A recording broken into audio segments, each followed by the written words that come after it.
Welcome to episode number 5 of the Yellow Jacket Experience. I'm joined by AIC men's track and field athlete Carson Gedon. Carson, how you doing today, my man? Hey, Seth, I'm doing pretty good, man. How are you doing? Doing fantastic. Now you're back home. You told me in Oklahoma. When did you get back to Oklahoma? Oh, I left Springfield the Saturday after before Thanksgiving, and I just drove straight home.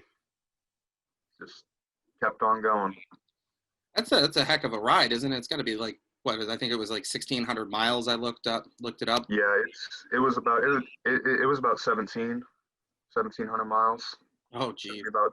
Took about 28 hours, man, but it was worth it to finally get home and able to relax and see my family again. Yeah, definitely. For anybody who doesn't live near to AIC, I'm sure you've got to be happy to see your family. And since you're in Stillwater, let's talk a little bit about that. That's the home of Oklahoma State University. So how much did you attend sporting events at Oklahoma State growing up? How did that influence your athletic career? Oh, it was a lot. Oklahoma State football is still that's my number one. That's my favorite team. Um, Basketball, wrestling. We never hosted any track events here, unfortunately, but definitely seeing college sports in action, especially at the Division I level, really made me want to be a part of that. Now, you said that they didn't host any track events. So how did you get into doing track and field? Um, Honestly, just in 8th grade, I started throwing discus and just kind of fell in love with it. It was definitely one of my it was a sport that just kind of seemed right for me, and I noticed that there weren't too many kids doing it, and we didn't have a whole lot of people on the team, so thought I'd stick through it and see where it took me.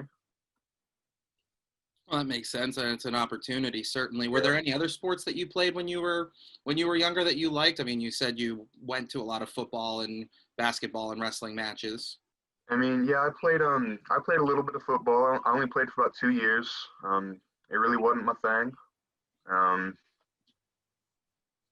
I swam when I was younger. Swam a lot. Played soccer when I was a kid, but like everyone else, pretty much. What makes sense. Um, but no, track's the sport I've stuck with the longest for now, and really been enjoying it.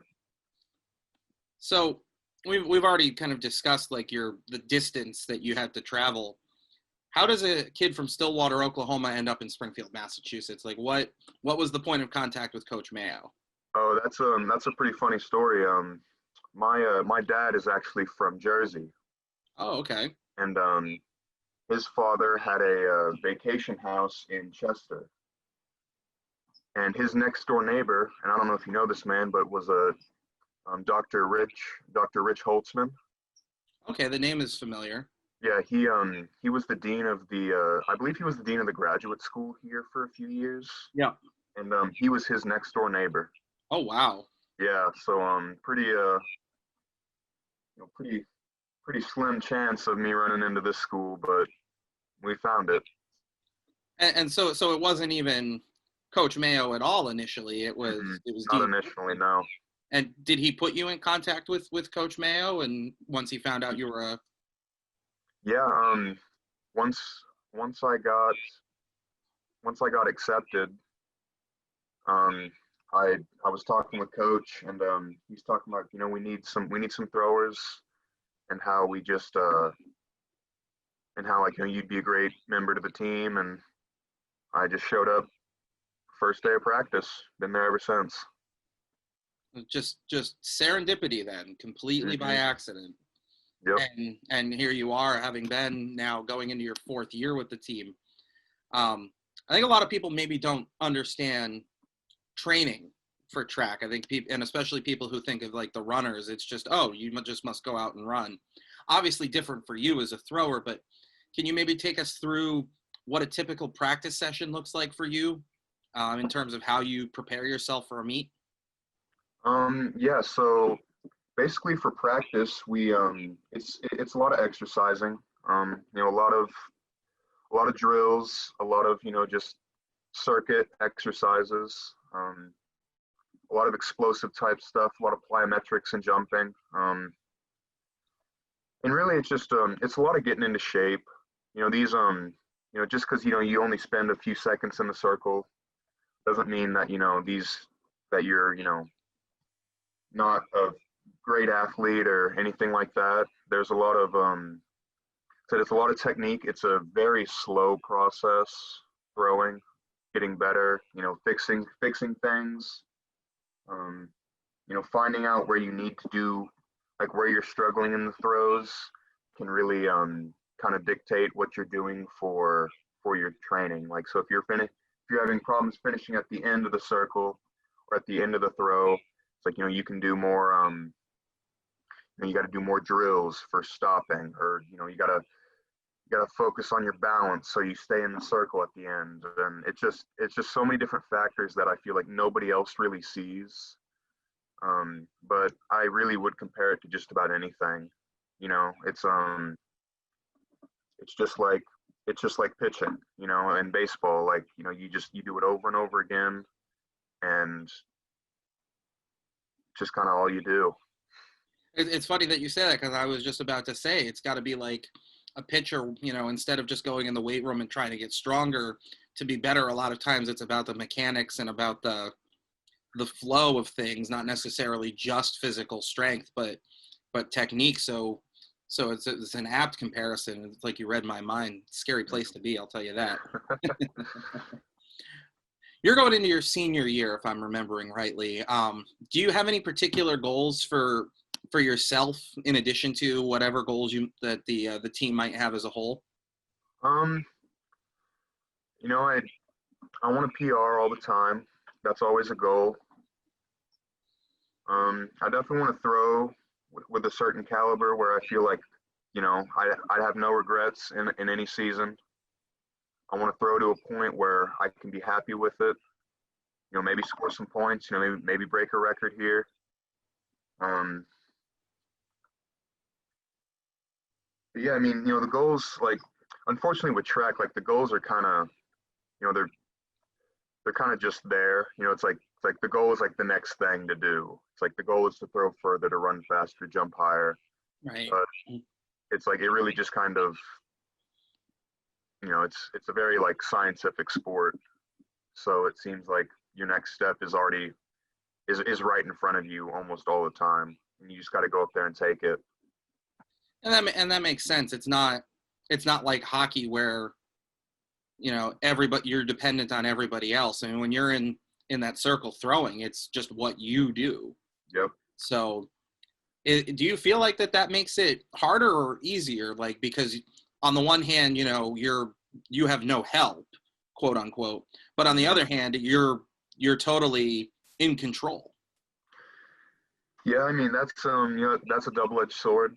Some days you can really carry yourself, and maybe the team didn't do that great at that meet, but that doesn't happen too often. So like being dependent on yourself has really like changed.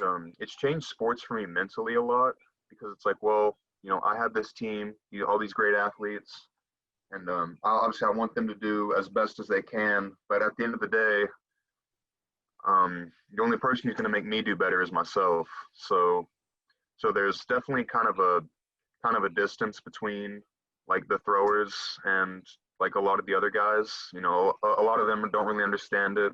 I don't understand running too much, but we definitely all know what we need to be doing, working towards a better season, especially for a lot of the guys on the team who are seniors this year, who got robbed of that outdoor season last year. They've got a lot to prove and a lot to leave on the table. So we're definitely all working towards changing our mental attitudes, working on like what we need to do and helping others if we can. So See, and it's interesting because in spite of the sort of individual nature of most of track and field, we'll leave the relays out of it. there really does seem to be a lot of camaraderie with this team. It's a really tight knit group, and I mean, all teams at AIC are to a degree. It's kind of one of the hallmarks, but you guys especially seem to be really close as a team. Where do you think that comes from? Is it the coaches, the captains? Is it just the nature of the sport? I definitely think it's the way we have our practices set up. It's everyone kind of does the same stuff. We all do the same warm up. Um, we are all here for the same reason. We are all here to do the same thing, and we all know that. So I definitely think it like the camaraderie of the team is just kind of a given. Let's shift gears a little bit. Other than sports, what's something that you're really passionate about, something that you really love to do? Something I love to do.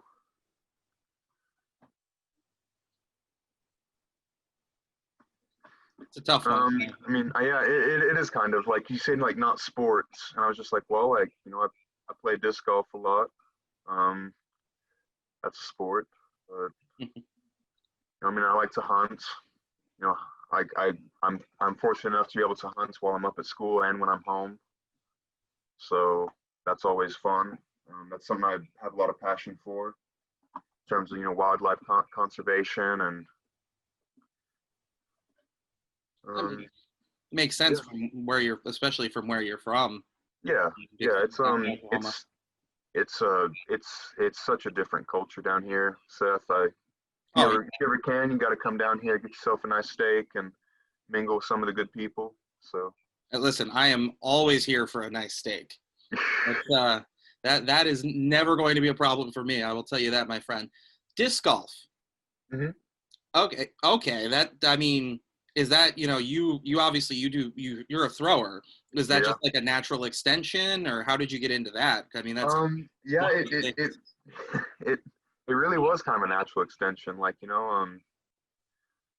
playing disc sports like disc golf, ultimate frisbee, then discus, like something it's the perfect shape for a sport, implement. So definitely, it's definitely it's definitely nice to see it fly. Disc golf and discus throwing have a lot together because you're in a box. You have to throw it a certain way. It's all about your technique. You've done it hundreds of times. You just got to do it over again. It might be different. The wind or any conditions. I definitely think disc golf has really showed me a lot about like how conditions can affect a throw. Definitely shows that the shape of the implement is very manipulated by the wind. mm-hmm. But yeah, that's that really kind of, those things do kind of go hand in hand, even though it might be kind of silly, but it still works pretty well. It's amazing in sports, like how different things that don't seem like they would have anything to do with each other really can be super connected. You think about, like, I'm a hockey guy, so I think of hockey players playing, with a soccer ball before a game, but it's really about the footwork, the hand-eye coordination, and all that then translates. So it kind of makes sense that you would want to be into something like that. Is it big down in Oklahoma? I mean, I imagine with the weather being nicer year round than it is up here, that you get more opportunities to do stuff like that. Yeah, it's pretty big down here. Oklahoma's a really big state, and there's a lot of open space, so it makes things like that really easy. Easy to set up. Like my town has like 3 or 4 different courses, and it's a town of 50,000. Oh wow! But yeah. So you plenty of opportunity then. Yeah, and like 25,000 of those are OSU students. Oh gee, that's right. I mean, that makes it's not like unlike Springfield. I mean, Springfield with AIC in Western New England and Springfield College, it probably gains an extra 10 to 20,000 people all told during the year. So but that's still, I mean, it's got to be awesome to have that opportunity. Speaking of college, you're not just here to throw things a long way. You're studying a criminal justice major, if I'm remembering right. That's correct. What's that program been like for you now into your 4th year, and what do you want to do with your degree when you graduate? Well, I gotta say the AIC criminal justice program is phenomenal. A lot of really good staff in there. Professor Payne, she works. I'm sure you work close with her sometimes. Oh yeah. Um, she's they're just phenomenal professors like David Kosmetsky. A lot of experience. Just in the whole staff. But after I graduate, I'd like to go into the Marshal Service, be a U.S. Marshal, um, wherever they need me. So, Right. wherever that would be. If it's down here, if it's up there, or out west, I mean, doesn't So really matter. yeah, and it's not like there's not opportunity for that. I think you might have gotten to AIC a little bit after she graduated, but our former softball captain Sarah Calgreen is Hmm. the U.S. Marshal for Connecticut. Yeah. So I mean, have you had the opportunity to talk to alums who have gone through the criminal justice program, especially the former student athletes? Um, I talked to John Gibbons. I believe that was his. Yeah. I might be blanking on his name, but No, I don't know if he played yeah. any sports here, but he I got the opportunity to talk to him. It was actually my freshman year. Got to talk to him, and he really he came by to do a talking for the criminal justice school, and he just had a lot of really good things to say. It seems like the Marshal Service has a pretty good track record and really get to use really get to do a lot of good for the country. Yeah, it's certainly a the criminal justice program as a whole is one that's gotten a lot of people into a lot of different places. Hmm. So one question we ask everybody on this podcast, and it's always the last one, and it's simultaneously the easiest and hardest question, I think. Who, other than your parents, because that obviously is generally everybody would answer that, other than your parents, who is somebody who's had a significant influence in your life?